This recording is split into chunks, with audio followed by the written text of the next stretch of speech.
bienvenue dans une nouvelle vidéo. Tant que j'ai Banana par là, je vous le montre parce que certains s'inquiètent de plus le voir sur la chaîne alors qu'il est clairement en plein milieu tout le temps. J'espère que vous allez bien. Aujourd'hui on se retrouve pour une petite vidéo haul, c'est-à-dire que je vais vous montrer mes précédents achats plantes parce que oui, ça y est, j'ai racheté des plantes. Alors ce qu'il faut savoir c'est que j'ai quand même racheté des plantes que j'ai déjà eues dans ma maison, certaines sont toujours là, certaines sont mortes sous les trips malheureusement. C'est un petit haul on va dire de la revanche en espérant que cette fois-ci tout se passe bien pour elles. Je vais vous montrer ce que j'ai acheté. Disclaimer, j'ai acheté tout ça pendant une grande vente de plantes à Lyon, à Plantes pour tous. Toutes les plantes viennent de là, comme ça, il n'y a pas de recherche au niveau du magasin, tout était là-bas. Alors on va commencer par une plante que j'ai actuellement chez moi, mais qui a un seul tronc comme ça, je vous la montrerai en image. Elle est vraiment dans un état second, elle sort une feuille, elle est en mauvais état, et je la coupe parce qu'en fait je me dis il faut que je lui redonne de l'énergie absolument pour qu'elle puisse sortir la suivante.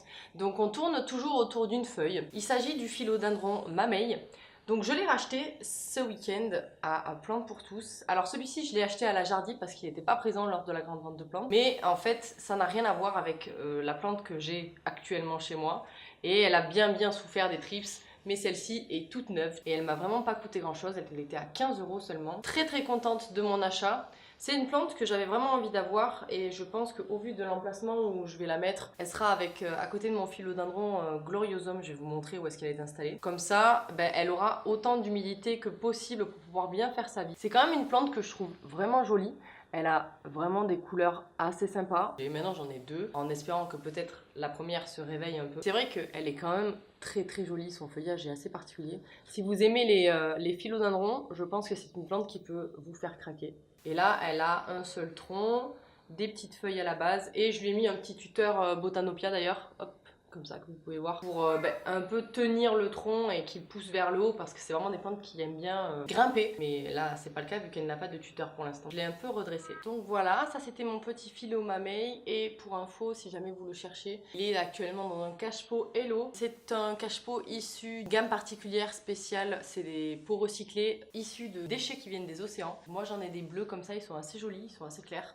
Bon, je sais pas trop s'il va rester avec le mamey parce qu'au niveau dualité de couleur, je sais pas si c'est vraiment un truc qui fonctionne, mais pour l'instant il est dans celui-ci, je trouve que ça fonctionne bien. Voilà pour mon premier achat. Celui-ci il était issu de la Jardy Plantes pour tous. Et là je vais vous montrer du coup les achats que j'ai fait à la grande vente de plantes. On va commencer par un peperomia. Alors c'est marrant parce que je suis pas du tout peperomia à la base. J'avais acheté un tout petit peperomia juste avant que j'ai énormément de trips chez moi. En fait j'avais juste craqué sur le feuillage du truc parce qu'en fait les peperomia c'est pas des plantes que je trouve dingo, enfin ça dépend les variétés bien sûr, mais je suis souvent omnibulée, enfin en tout cas je le vois énormément, c'est le raindrop watermelon. Du coup c'est des plantes que jolies mais en fait elles sont assez fragiles, si tu les touches un peu trop ou si tu les bouscules tu peux abîmer la feuille. Mais celui-ci je l'aime beaucoup, c'est le Pixie Lime. Vous pouvez apprécier les différentes couleurs de son feuillage, je le trouve assez minutieux. Et je l'avais acheté à l'époque dans une Jardy, je crois que c'était à Botanique, tout petit. Et en fait, il est arrivé chez moi et comme il était tout petit, je pense qu'il était assez inoffensif et pas assez costaud pour se battre contre les trips. Il s'est fait défoncer en quelques jours. Franchement, j'ai eu le temps de faire quelques photos et en quelques semaines, vraiment, il s'est fait éclater. Il est mort d'un coup. J'ai même pas pu dire oups qu'il était déjà mort. Donc je pense que je vais peut-être vous faire une petite vidéo bouturage aussi de peperomia parce que c'est quand même assez simple à faire. Et puis le toucher, il est tout doux. Il est tout doux. La couleur est sympa. Et ça change un peu des peperomia verts qu'on peut trouver dans le commerce en général. Et le peperomia en plus est très simple d'entretien. Il te suffit de mettre de l'eau quand c'est sec, de la lumière, pas de soleil direct. Franchement ça va. Donc assez simple d'entretien, parfait pour les débutants. Si vous commencez dans les plantes, les peperomia c'est une bonne option. Voilà, c'était le Pixie Lime. On l'appelle aussi le Orba, je crois. Voilà. Et ensuite, c'est l'avant-dernier que j'ai racheté. Alors celui-ci, pour le coup, je l'ai toujours, mais il a des plus grosses feuilles, donc il est plus gros. Mais il a tellement perdu de feuilles à cause des trips que finalement, je m'en petit. Il est quand même assez mignon. Et je veux bien sûr parler du philodendron gloriosum. Lui aussi, je lui ai mis un petit tuteur Botanopia. Comme ça permet au tronc de tenir. Donc c'est le gloriosum en petite version. Il est un peu miniature comparé à la grande maman que j'ai sur mon meuble juste derrière. Mais vraiment, je le trouve trop mignon en fait. Pareil, hein, là j'ai clairement craqué pour des philodendrons, je suis team philo. C'est des plantes qui sont assez fragiles au niveau des trips, mais ça, comme beaucoup de plantes malheureusement. Je sais pas quoi vous dire plus que, en fait, il est trop mimi. Franchement, sa taille, elle est trop mignonne. Je vais le mettre à côté de la maman. Peut-être qu'à terme, ce sera une plante que j'irai mettre à la base de la grande plante. Je ne sais pas. Mais en tout cas, son petit tronc était trop mignon. Et ses feuilles velours comme ça, c'est un régal pour les yeux. Donc c'est oui. C'est un grand oui pour le gloriosum un peu miniature. Un nouveau glow à la maison. Et la dernière plante que j'avais juste avant que les trips défoncent complètement ma collection, c'est encore un autre philodendron. C'est un philodendron tortoum. Alors celui-ci, je sais qu'il plaît pas à tout le monde, mais moi je le trouve exceptionnellement original. Voilà, donc c'est un genre de... on dirait un petit palmier, hein, c'est assez rigolo. Alors ce qu'il faut savoir, c'est que c'est quand même une plante qui attire pas mal les chats. Moi, Banana, il avait un peu l'impression que c'était un Beaucarnéa, le truc. Non, ce n'est toujours pas bon pour les chats, donc on fait attention. Donc j'ai galéré, mais ça y est, je lui ai fait capter que c'était pas pour lui, qu'il préférait le Beaucarnéa. C'est vraiment une plante qui est très très belle, mais je comprends un peu pourquoi les tripes se sont régalés dessus, parce qu'en fait, il y a plein de petits recoins cachés où ils peuvent se mettre pendant une petite attaque. Donc là, ce que j'ai fait, c'est que je l'ai juste posé chez moi.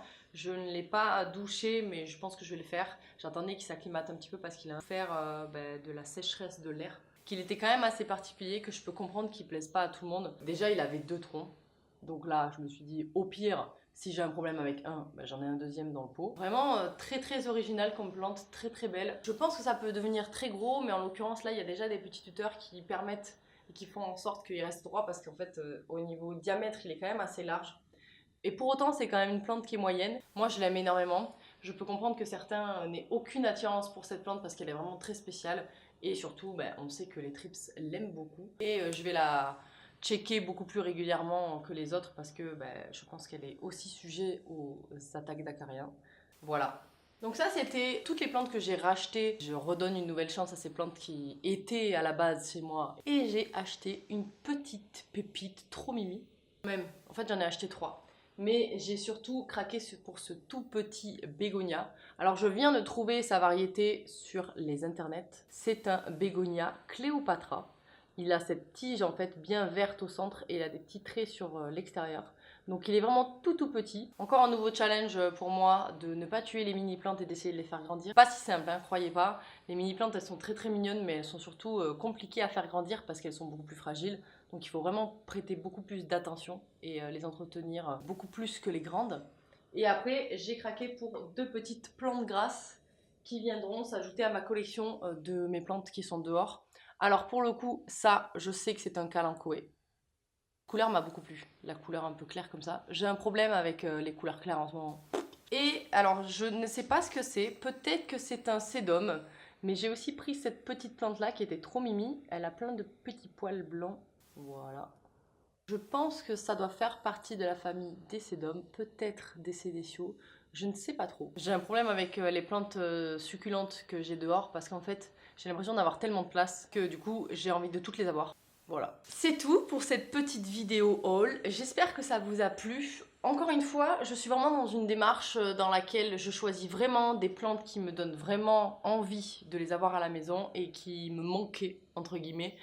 Je suis pas en mode consommation à fond, j'ai vraiment envie de choisir les plantes qui vont venir à la maison et de les avoir parce que c'est vraiment une volonté de ma part, c'est pas parce que je ne l'ai pas que je dois l'acheter, tu vois. J'ai fait une vidéo d'ailleurs à ce sujet, je crois, je la mets dans le petit i. Dorénavant, je pense que vous aurez beaucoup plus de vidéos haul pour l'extérieur parce que j'ai vraiment envie de modifier l'organisation de mon balcon, mais ce sera pas de suite parce que se pèle actuellement. Il n'y a que des plantes sans feuilles dehors.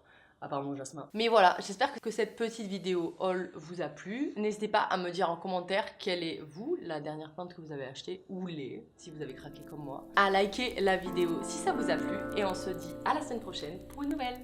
Salut!